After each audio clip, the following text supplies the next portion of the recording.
Hello, good morning. നമുക്കിന്ന് ഒരിടം വരെ പോകാനുണ്ട്. ഞാൻ എന്താ ബസ് സ്റ്റോപ്പിൽ വന്ന് വെയിറ്റ് ചെയ്യണം. നിങ്ങളിവിടെ ഇരി, ഞാൻ പോകുന്ന വഴിക്ക് പറയാം എങ്ങോട്ടാണെന്ന്. അതല്ലേ നല്ലത്. അങ്ങനെ നമ്മൾ ഓടിയാണച്ച് എത്തിയപ്പോഴത്തേനും ഫ്രണ്ട്സൊക്കെ എത്തിയിട്ടുണ്ടായിരുന്നു. അവരും ഞാനും എല്ലാവരും കൂടെ നിന്നിട്ടാണ് രജിസ്ട്രേഷനൊക്കെ പൂർത്തിയാക്കി നമ്മളുടെ ID കാർഡൊക്കെ വാങ്ങി ഹോളിലേക്ക് വന്നിരുന്നു. ഇതെൻ്റെ ID കാർഡാണ് കേട്ടോ എനിക്ക് കിട്ടിയത്. അങ്ങനെ സീറ്റിംഗ് ഒക്കെ കണ്ടുപിടിച്ചിരുന്നു.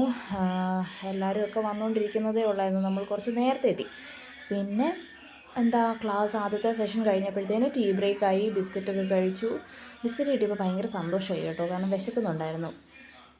തിരിച്ച് വന്നപ്പോഴത്തേന് എനിക്ക് ഒരാൾ റോസപ്പൂ ഒക്കെ തന്നു. എനിക്ക് ഭയങ്കര സന്തോഷമായി ആ റോസപ്പൂ കൈ കിട്ടിയപ്പോൾ, കാരണം എനിക്ക് ഭയങ്കര ആഗ്രഹമായിരുന്നു അതായിരുന്നു കിട്ടണമെന്ന്. അങ്ങനെ നമ്മൾ ടീ ബ്രേക്ക് കഴിഞ്ഞിട്ടുള്ള ലാസ്റ്റ് സെഷനാണ് കേട്ടോ ഈ കാണുന്നത്. അതൊക്കെ കഴിഞ്ഞിട്ട് നമുക്ക് അവിടുന്ന് ലഞ്ച് ഉണ്ടായിരുന്നു. ലഞ്ചിന് പോകുന്ന വഴിയാണിത്. ഈ പോകുന്നത് ഞങ്ങളുടെ സാറാണേ. അങ്ങനെ സാറും ഞങ്ങളും ഒക്കെ കൂടി പോയി ഫുഡൊക്കെ കഴിച്ചു. നല്ല അടിപൊളി ഫുഡായിരുന്നു. ഫ്രൈഡ് റൈസും, എനിക്ക് വെജ് ആയതുകൊണ്ട് ഞാൻ പനീർ കറിയാണ് കേട്ടോ എടുത്തത്. ചിക്കൻ ഉണ്ടായിരുന്നു, ഐസ്ക്രീം ഉണ്ടായിരുന്നു. അങ്ങനെ ഇപ്പം നിങ്ങൾക്ക് മനസ്സിലായി കാണുമല്ലോ ഏതാ സ്ഥലമെന്ന്. അപ്പോൾ ഇന്നത്തെ വിശേഷം അത്രേ ഉള്ളൂ. അപ്പോൾ ഓക്കെ, ബൈ. സബ്സ്ക്രൈബ് ചെയ്യാൻ മറക്കണ്ട കേട്ടോ. ഈ ചാനൽ സബ്സ്ക്രൈബ് ചെയ്യാത്തവർ സബ്സ്ക്രൈബ് ചെയ്യുക.